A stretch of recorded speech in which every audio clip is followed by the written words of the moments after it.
இந்த இடத்துல கீரை வைக்கிறோம், மீன் வைக்கிறோம், அங்க துணி துவைக்கிறோம். அத்தனை பேர் அங்க இருந்தான்.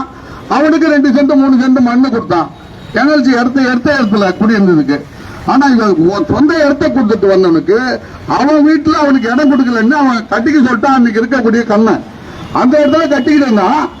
அந்த வீட்டை யார்கிட்டையும் சொல்லாத வெள்ளைச்சாமி ஒருத்தர் அவருடைய 2 போலீஸ் வச்சுக்கிட்டு இடிஞ்சு எடுத்து தான் அவன் நடுரோட்ல நிக்கிறான். இதை கேட்க கூடாதா?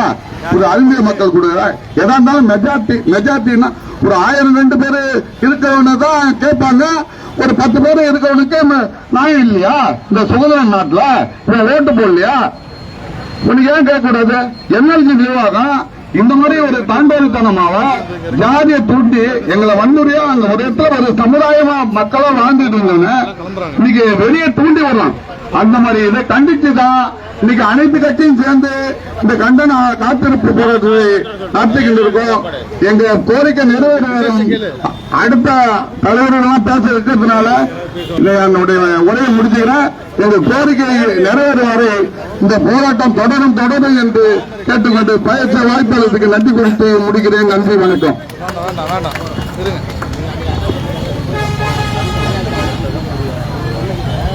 அடுத்தபடியாக அந்த பகுதியில் வசித்து இந்த போராட்டத்தை முன்னெடுப்பதற்காகவே தான் அடிபட்டு, தன் மனைவி அடிபட்டு, தன் மகன் அடிபட்டு, இன்னமும் இந்த கோரிக்கையை வென்றே தீர்வேன் என்று உறுதிமொழி எடுத்துக்கொண்டு இங்கே வருகை புரிந்திருக்கின்ற அந்த பகுதியை சார்ந்த தொகுதி தலைவர் எம் கணேசன் அவர்கள் ஒரு 2 நிமிடம் தன்னுடைய கருத்தை பதிவு செய்வார்.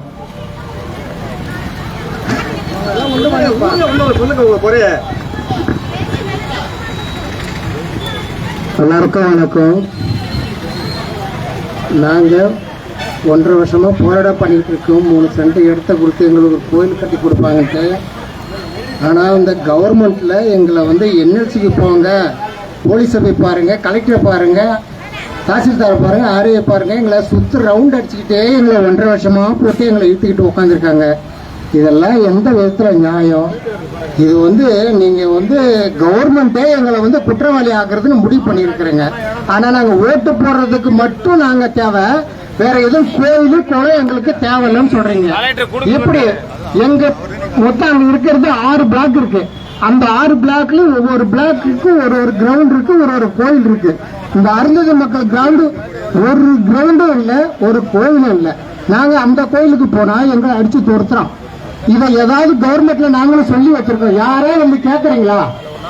இல்ல யாரே கேக்குறீங்களா? நாங்க மட்டும் ஓட்டு போடுறது மட்டும்தான் உங்களுக்கு தேவைன்னா நாங்க எங்களுக்கு இந்த போராட்டத்துல முழுமையா எங்களுக்கு கிடைக்கலன்னு சொன்னா, நியாயம் கிடைக்கலன்னு சொன்னா, எங்க ஆதார் கார்டு, ஓட்டு ஐடி எல்லாத்தையும் கலெக்டர் முன்னாடி கொண்டு அது கீழே போட்டுட்டு காலால போட்டு மிதிச்சுட்டு நாங்க எட்ட போறதுக்கு நாங்க ரெடியா இருக்கோம். எட்ட போல கடையில போய் சாகுறோம். புரியுதா? இதுக்கு உடனே கலெக்டர் இதுக்கு நல்ல முடிவு எடுத்து எங்களுக்கு பதில் சொல்லணும்.